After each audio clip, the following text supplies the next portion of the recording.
Amen. Que le Seigneur soit glorifié. Je suis dans la joie d'être au milieu de vous. Parce que ce que disent là me fait rappeler de très très bons souvenirs. J'ai eu la joie de voir notre frère Paco. Je me rappelle, il y a des années de ça, quand on venait faire l'émission ici, c'était notre ancien Manique qui venait. Notre ancien Manique, vraiment, c'était vraiment un homme remarquable, un homme de foi, de sainteté, qui faisait du bien. Et aujourd'hui, je le dis, il nous manque. Il manque aujourd'hui, il est vrai, il manque aujourd'hui dans les églises, il manque aujourd'hui. Nous avons besoin plus que jamais. Bien sûr qu'il y a des frères là, qui sont jeunes, il faut être dit là, mais plus que jamais, on a besoin des pères spirituels. Où sont-ils maintenant ces pères? Je n'ai pas le droit de le juger, Dieu le voit. Que le Seigneur soit béni. Je suis content, je vais vous dire mon mot de témoignage. Moi, j'étais un garçon, voilà, comme dit le frère, si tu bois vraiment, je l'ai expérimenté dans ma vie, si tu bois de ce tour, crois-moi, tu auras toujours soif. Mon témoignage à moi, j'étais un garçon du monde de la nuit, et je le dis parce que c'est mon témoignage. J'ai connu ce que c'était les boîtes de nuit, j'ai connu avec le respect que je vous dois les cabarets, j'ai connu ce que c'est les bars, j'ai connu ce que c'est les trafics de drogue, j'ai connu vraiment ce que c'était les disputes et les bagarres. J'avais une fréquentation, c'était avec les gens du milieu. J'étais avec un cousin qui s'appelait Chicago, il s'appelait Pito. Aujourd'hui, je le dis aujourd'hui, il y en a un qui s'est fait tuer par un règlement de compte. L'autre est en prison, il a fait sa vie en prison. Aujourd'hui, en prison, quand il était en prison, c'est le cousin à moi, et en prison, il a commis un meurtre dans la prison aussi. On était là avec des pailles de Gadjo, c'était des pailles de Grenoble, des hommes du milieu, on mettait avec eux, on était des jeunes, imaginez-vous l'orgueil qu'on avait. On était là avec ces pailles de l'homme, et il y avait eux, ces pailles, il y avait des bars, ils avaient des restaurants, ils avaient des boîtes de nuit, et on mettait des machines à sous dans les bars. Imaginez-vous, c'était vraiment la violence. Ces pailles-là, on était avec eux, on était 3 jeunes, et on commençait vraiment à monter très haut, et on commençait à raqueter les boîtes de nuit des patrons. Ils allaient voir le patron, ils disaient, voilà, on change de patron, les patrons signent maintenant. Et si jamais ils ne cédaient pas la place, c'était vraiment la bagarre. Pour vous dire, dans le milieu que j'étais, un jour, il y avait quelqu'un qui ne voulait pas céder la boîte de nuit. C'est mon témoignage, dans le milieu où j'étais, c'était vraiment les ténèbres, c'était vraiment l'angoisse, c'était des chaînes qui me tenaient, c'était vraiment, j'étais dans une sorte de prison. Mais je bénis pour vous dire mon témoignage, un jour, c'était ces hommes-là, ils allaient raqueter des boîtes de nuit, un patron, et le patron ne voulait pas céder. Alors, il nous a appelés, il dit voilà, le patron ne veut pas céder la boîte de nuit. Pour vous dire dans quelle minute. Alors c'est allé-là, il dit voilà, tel jour on va aller. Et quand je suis allé avec la voiture avec lui, j'étais avec mon cousin, on s'est rendu dans un village qui s'appelait Marseillan, c'est pas loin de Metz. Et quand on est arrivé au village de Marseillan, déjà tout était préparé. Il y avait la voiture turée, dedans il y avait les cagoules, il y avait vraiment des armes imaginables. Et c'était moi, voilà, on avait garé la voiture plus loin, et avec l'adresse, on a retrouvé la voiture. On a pris la voiture, c'est moi qui conduisais. Et mon cousin était derrière et le paille était à côté. Quand nous sommes allés à la boîte de nuit, le paille et mon cousin qui est à côté de moi, pour vous dire où j'étais vraiment, il se tirait sur tout le monde. Il se tirait vraiment sur tout le monde. Et quand on est parti dans la voiture, on a reposé la voiture, on est parti. Et on regardait le journal, heureusement, il n'y avait pas des morts. C'était des blessés. Je dis tout cela pourquoi? Parce que pour vous dire, dans le monde où j'étais, et pour m'en sortir de là, et un jour je me souviens, tellement qu'on en avait marre, je le dis à ma honte, avec le respect que je dois pour les anciens, et pour les anciens qui sont ici, j'étais vraiment à fond dans la cocaïne. Le matin, c'était ma nourriture, avec les jeunes. On ne nous vivait pas. Ma femme, à moi, elle souffrait à cause de ça. Mes enfants, tout ça, c'est mes 2 jumeaux qui sont là.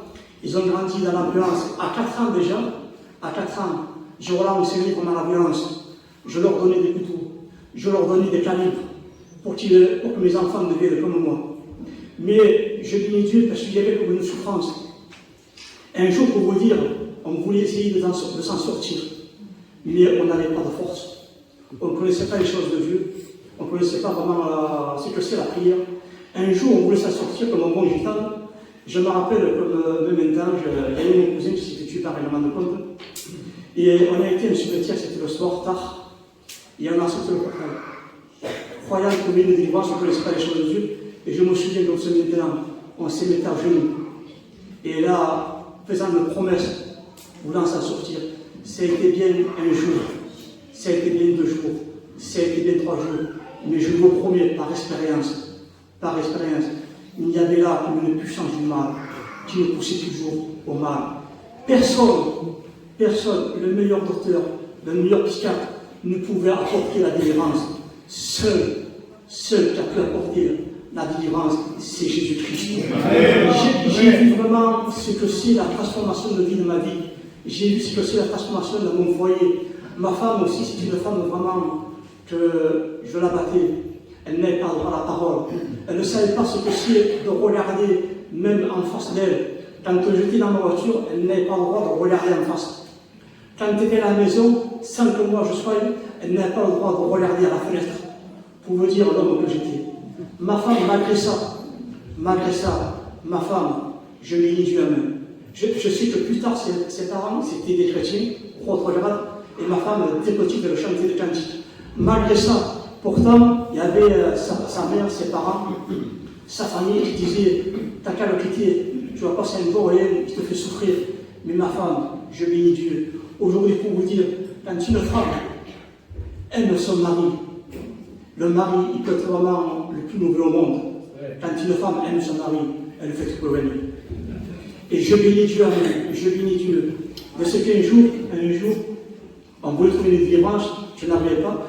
Je me souviens quand j'étais dans une cité, c'était la Grappe, il y a le frère Apollote qui venait, et c'est pour ça que c'est important d'évangéliser. Que c'est important. Sème la parole, avec le temps, tu le retrouveras. Et c'était le frère Apollote quand il venait, et quand il faisait le tour de la cité, il était attirant nos jeunes. Il nous faisait écouter des prédications de Jonito. Il prie avec nous, et je bénis Dieu, amen, que cette parole apporte son fruit. Le Seigneur, vraiment, et c'est important aussi, je tiens à le souligner, parce que c'est mon témoignage. Et un jour, je me retrouvais dans une boîte de nuit, et j'étais là, je ne savais pas ce que j'avais dans ce jour-là, pourtant j'étais quelqu'un de dynamique, qui ne pouvait pas rester sur place. Et je me retrouvais dans cette boîte de nuit, et j'étais là, j'étais pas bien. Et j'ai compris maintenant, avec les années, que c'est important, la prière des chrétiens, de prier pour les âmes, de prier pour la famille. Et croyez-moi, que même là, je ressentais la prière des chrétiens. Je commençais à travailler mon cœur. Et dans cette boîte de nuit, j'étais là, j'étais pas bien, je regardais les amis en train de s'amuser. Et il y avait quelque chose dans mon cœur qui se passait. Et je voulais rentrer chez moi, je voulais retrouver ma femme, je voulais retrouver mes enfants. Mais malheureusement, malgré la bonne volonté, je ne pouvais pas devant eux. Mais il fallait Jésus dans ma vie. Un jour, j'étais chez moi, parce que j'avais tiré sur mon beau-père avec une arme à feu, et parce qu'il avait pris sa femme, il avait pris ma femme, et ça, moi, je n'avais pas supporté. Quand je l'ai vu, voilà, avec le respect que je voulais voir, avec la honte, j'ai tiré sur mon beau-père, sur sa famille. Je devenais noir, parce qu'il avait tué ma femme. Et j'avais un fichier à la police, à la gendarmerie. J'avais des sourcils, heureusement, je n'ai jamais fait de la prison. Et quand je me retrouvais chez moi, je disais à ma femme, à ma mère, je disais, fais-moi venir les pasteurs. Dieu a vu mon acte de foi. Et croyez-moi, quand tu vois une personne qui désire changer, s'en sortir, automatiquement, je viens. Dieu a vu ma foi. Et quand j'ai fait venir le pasteur, et croyez-moi, je regarde aujourd'hui, ils sont venus en renfort. Ils étaient venus à 4. Parce que vous savez, le garçon que j'étais, il était venu Momo, il était venu le frère Paul, il était venu Colotte et un autre. Et quand ils sont venus chez moi, quand ils tapent à la porte, déjà là, je ressentais quelque chose de particulier. Je ne peux pas l'exprimer, c'était une présence de Dieu qui commençait à rentrer dans ma maison. Alléluia. Et quand ils sont venus, j'étais assis, ils me regardaient, j'avais la tête baissée, et ma femme elle avait la tête baissée aussi. Et ils disaient, veux-tu accepter le Jésus, veux-tu accepter le Christ? Et je le regardais, et je lui disais, oui, je veux accepter Jésus. Je veux que ma vie soit changée. Je veux que ma vie soit transformée. Et quand ils ont prié pour moi, je vous le promets, quand ils ont prié pour moi, j'ai vu vraiment comme une puissance de ténèbres sortir de ma maison. Et c'était la délivrance.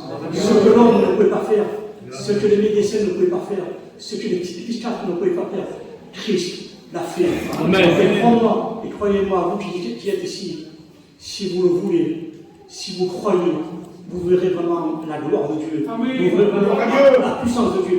Aujourd'hui, je suis l'homme le plus heureux. Je suis vraiment l'homme vraiment complet. Ma femme, si vous la voyez, heureuse. Mes enfants, maintenant, aujourd'hui, ils ont 29 ans. Ils avaient 4 ans quand je suis converti. J'ai donné ma vie, pour vous dire qu'il y a des jeunes ici. Quand j'ai donné ma vie au Christ, quand je dis oui, j'avais 22 ans. Pourtant, j'avais la vie devant moi belle. J'avais, avec le respect que je vous vois, avec l'humilité, ça c'est mon témoignage, je roulais avec des coffres cabriolets, je roulais avec des BM cabriolets, mais croyez-moi, comme le frère disait, si tu bois de cette eau, tu auras toujours soif. Mais si tu bois de l'eau que moi je te donnerai, tu n'auras plus soif. Mais Dieu de vérité, j'ai expérimenté dans ma vie. Et la première fois que je me suis mis à lire la Bible, j'ai ouvert la Bible, moi ça c'est la première fois que je la lisais chez moi, à la maison. J'ai ouvert la Bible, et ce livre-là, Dieu me parlait au travers de la parole de Dieu. Et il disait, celui qui perdra sa vie à cause de moi, la retrouvera. Je l'ai refermé, je l'ai rouvert, et c'est Dieu qui me parle encore. Et qui disait, si le Fils de Dieu vous a franchi, vous serez réellement libre. Amen. Comme le frère disait, je ne pas trop long, comme le frère disait, Amen. Ce soir, c'est ta réunion. Mais ne passe pas à côté. C'est la meilleure des vies. Je vous promets, s'il faut le refaire, je le recommencerai. Et je voulais terminer juste avec ça. C'est le témoignage.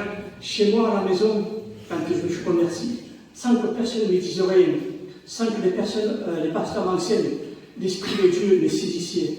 L'Esprit de vérité nous conduit dans toute la vérité. Chez moi, à la maison, j'avais une cuisine équipée qui valait une fortune, j'avais acheté avec des faux billets de banque. J'étais trafiquant de drogue aussi. Les matelas, on avait fait avec des amis un cambriolage d'une grande usine qui s'en valait vraiment une fortune.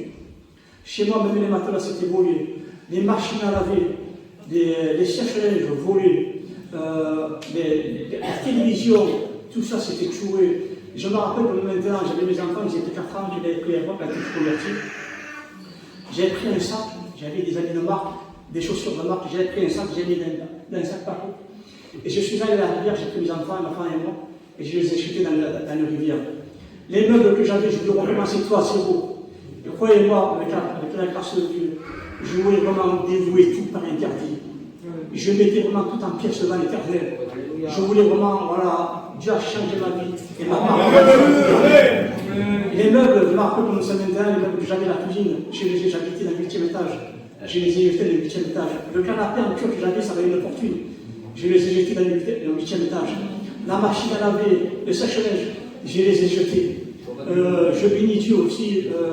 Tout ce que j'ai recommencé à zéro. Et je disais à ma femme, s'il faut vivre dans une caravane, s'il faut vivre n'importe où, tant pis on le fera pour le Christ.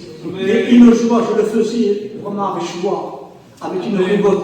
C'était fini pour moi, la vie ancienne avait passé. Toutes choses sont une nouvelle. Et je bénis Dieu, amen. Et je bénis Dieu aussi, c'est moi. J'avais une belle cabriolet et je voulais m'en débarrasser parce que c'était des mauvais souvenirs pour moi. Et cette belle, je l'ai fait changer à mon cousin contre une Renault 19 accidentée. Je voulais me débarrasser. Et je ne vous dis pas, après ma conversion, Satan faisait tout pour me ramener à lui. Les tribunaux de convocation venaient parce que je faisais des trafics de papier aussi. Et quand les juges me voyaient, quand je passais devant les juges, je disais, avant que je nie tout, je mentais, je faisais erreur, je niais à bloc. Et quand je suis converti, quand je passais dans le juge, je disais, voilà, monsieur le juge, c'est moi. Je suis coupable, je suis prêt à payer pour cette chose. Je m'affichais, je disais à ma femme, c'est pas grave, s'il faut aller en prison, j'irai en prison et je témoignerai des banquiers. Et que c'est beau. Et aujourd'hui, pour tout le monde du monde, je ne regrette pas la vie que j'ai choisie.